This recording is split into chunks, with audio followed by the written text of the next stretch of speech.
in a way that's we have, of course, a vehicle preceding. We have, of course, a vehicle preceding entourage or the procession and the procession.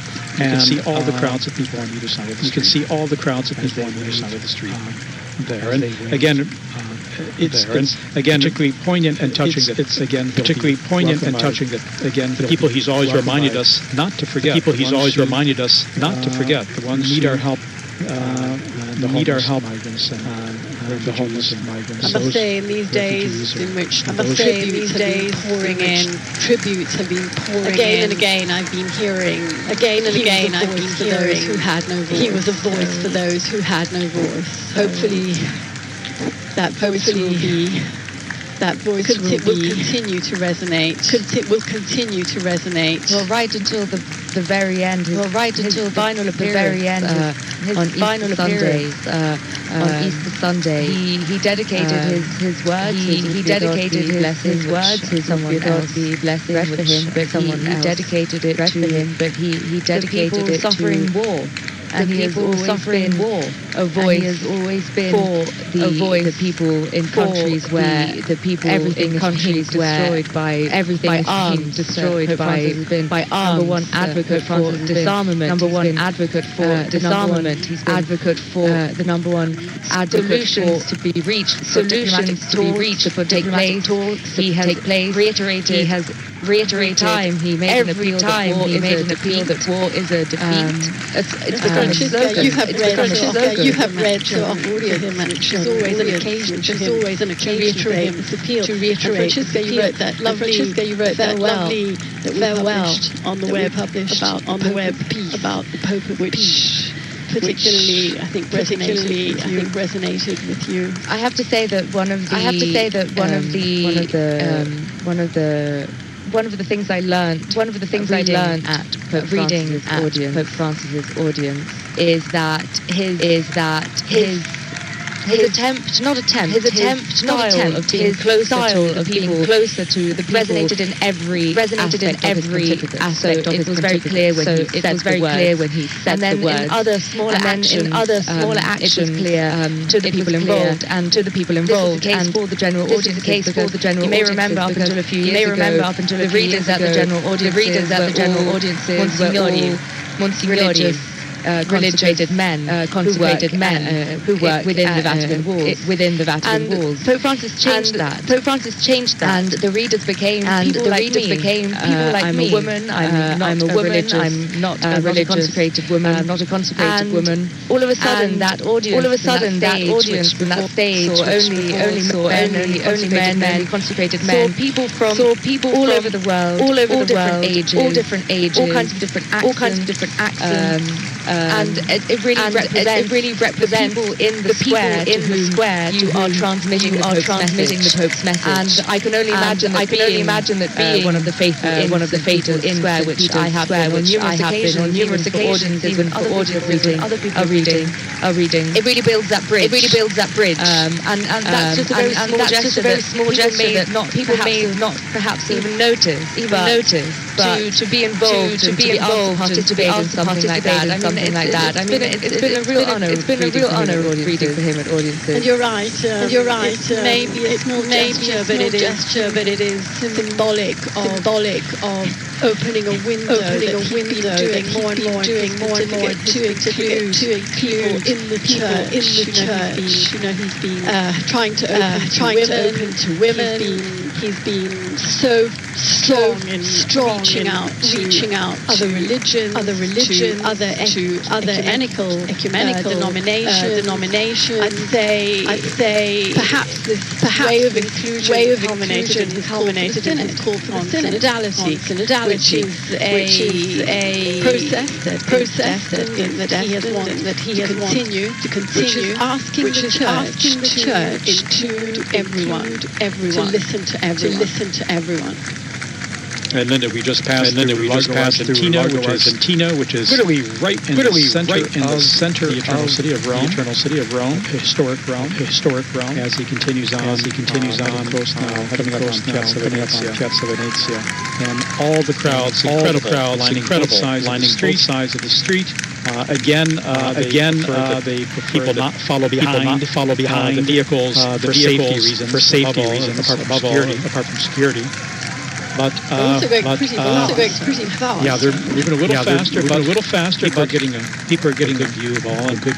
And just wanted to mention you're mentioning Pope appeals for peace. That drew a lot of applause during the Requiem Mass when Cardinal Ray spoke about that. The Pope has appealed for peace, worked for peace, appealed to the consciences of all people to their utmost to bring peace in our world. And that brought crowds of applause from the crowds in the square. And I think it was also mentioned that you mentioned earlier the document that was written and sealed within the Pope's coffin. It was mentioned some of the countries that he has dedicated so much attention and care to. I can't remember them all, but one of them was Ukraine, another one was Palestine, Myanmar was mentioned, and it's true these are all countries that when you think of Pope Francis, you associate these countries to that. And no, I'm saying we were talking about losing a voice for the forgotten. He was the only world leader who would never forget to mention ongoing conflicts that are completely out of the mainstream media, as you just mentioned. Sudan, the difficulties in South Sudan, Haiti. Yes. And countless. The list is really. Unfortunately, there are so many that talk about we don't talk about as much. Here we are in Venezia. This is the altar to the soldier. And there are people all the way up going all the way up.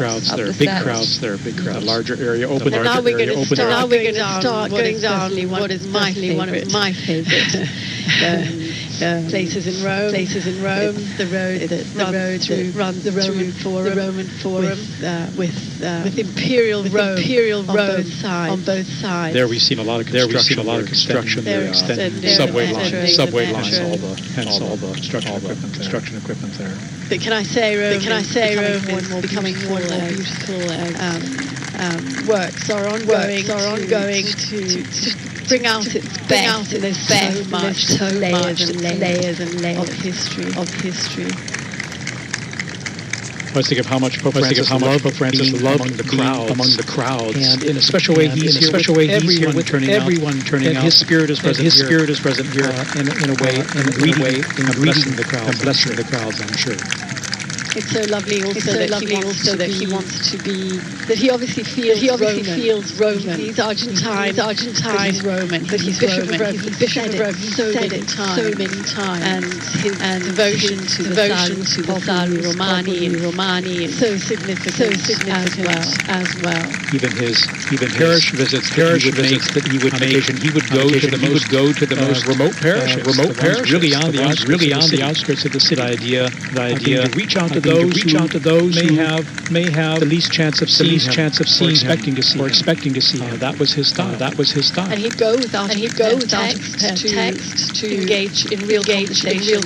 I was speaking yesterday or the day before yesterday to the International Director of JRF Refugee Service, and he was saying he'd pop into the Jesuit house in Rome and sit down and chat with them, and even about events that were coming up, had to be prepared. But he said he'd invariably come open to dialogue, open to what others had to say. In fact, Brother Michael said he wanted to hear other people had to say.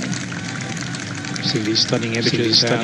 He heads towards the Colosseum. We've just gone through the Roman Forum there.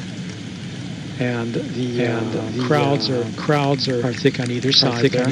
There. We're gonna have some nice images of each Colosseum coming up where he wrote before he died showed meditations for the way of the cross on Good Friday, the Stations of the Cross are takes place there at the Colosseum in a very symbolic and suggestive way.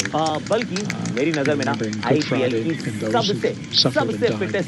He actually wrote the meditations himself this year. Very often they are written by groups of people, like symbolically, like by widows or war veterans or refugees. This year he wrote them and he dedicates his year's meditations to the need for just economy, the need to bring global justice to every person, every human being in the world. We are called to recognize the inherent dignity of all. Pope Francis has often spoken of an economy of fratellanza, which is the word that brotherhood. Fraternity. Sorry, I couldn't think of the word. An economy of fraternity, and bringing together. A lot of the things that we spoke together, bringing together and the marginalized, and the people suffering on the other side in our case, being here in the Vatican, who are suffering their countries,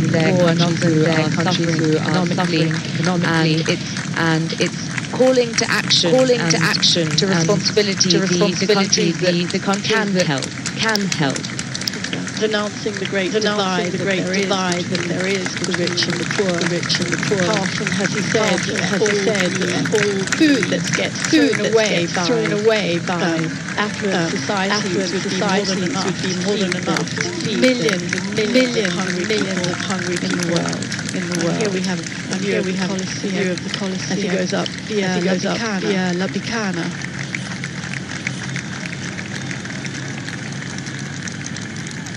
Now we proceeds on via La Picana here, and we're getting closer to St. Mary Major.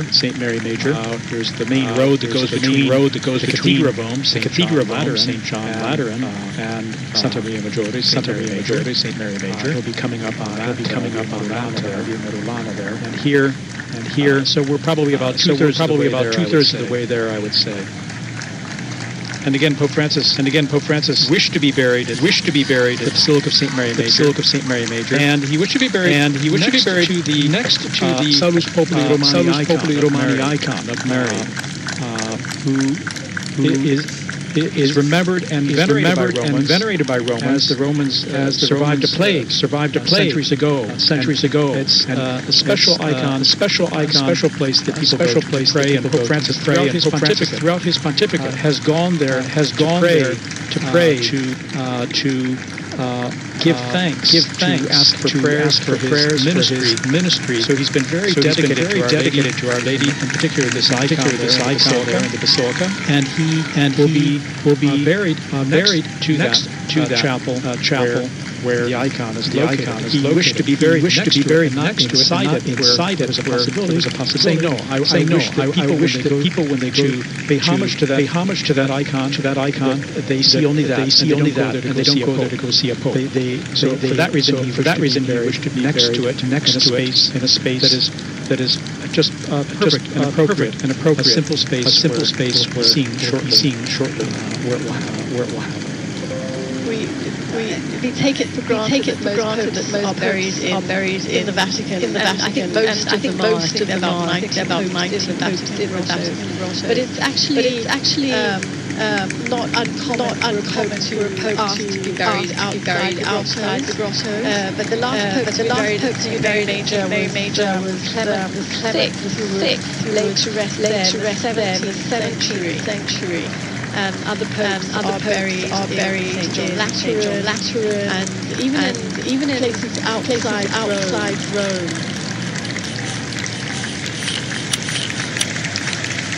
fact, Pope Francis has visited the Salus Romani icon 126 times, 12 years of papacy.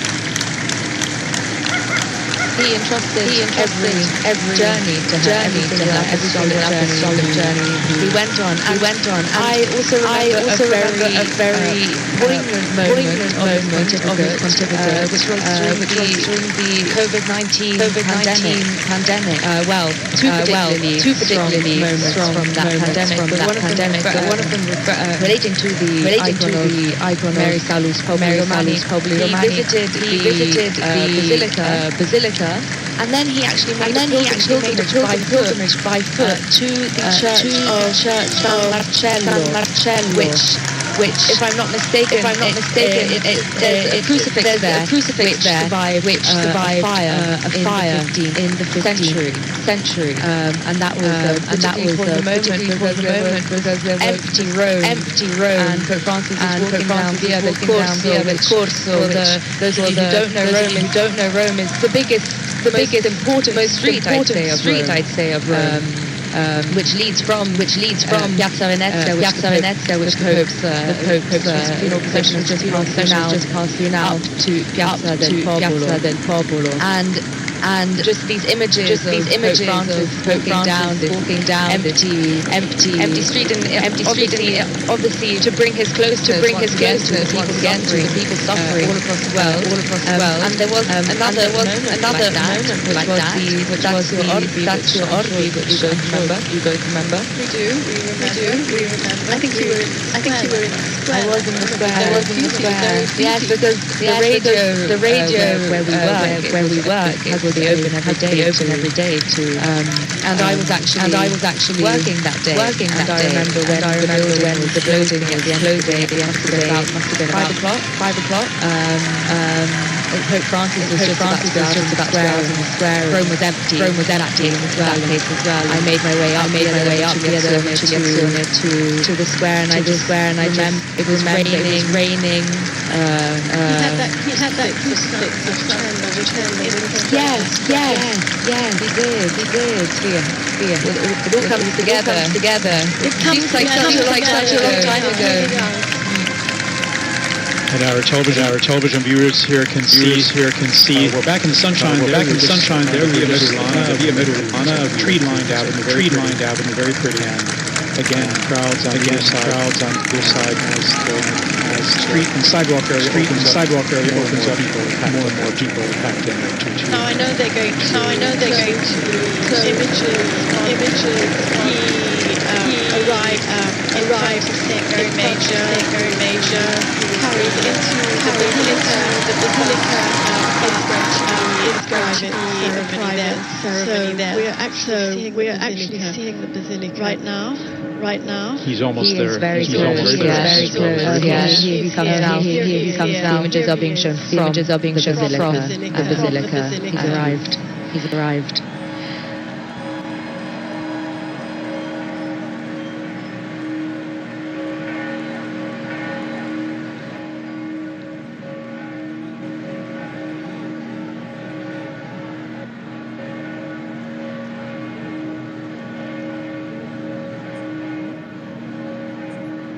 I have to say these are a very touching moment. It's a very touching moment. Difficult to know what to say. I think most people can see and watch. Many people perhaps following on radio. Yes, there's a very. It is very solemn. It's very sad. At the same time, it's a celebration of his life and ministry.